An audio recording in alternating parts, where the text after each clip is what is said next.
మరి ఎమ్మెల్సీ తిమ్మర్ మల్లన్న ఉన్నాడు కదా, సో ఆయన గురించి ఏమనుకుంటున్నారు మీరు?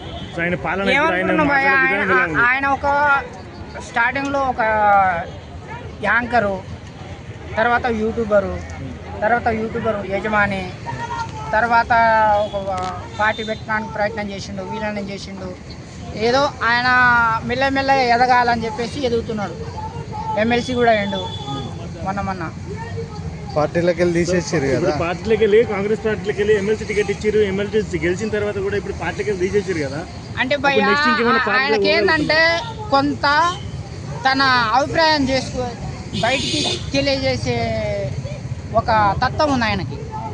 ఇప్పుడు నాకు యూట్యూబ్ కాదు, నాది నాకు కనీసం నా సొంతంగా యూట్యూబ్ కూడా లేదు.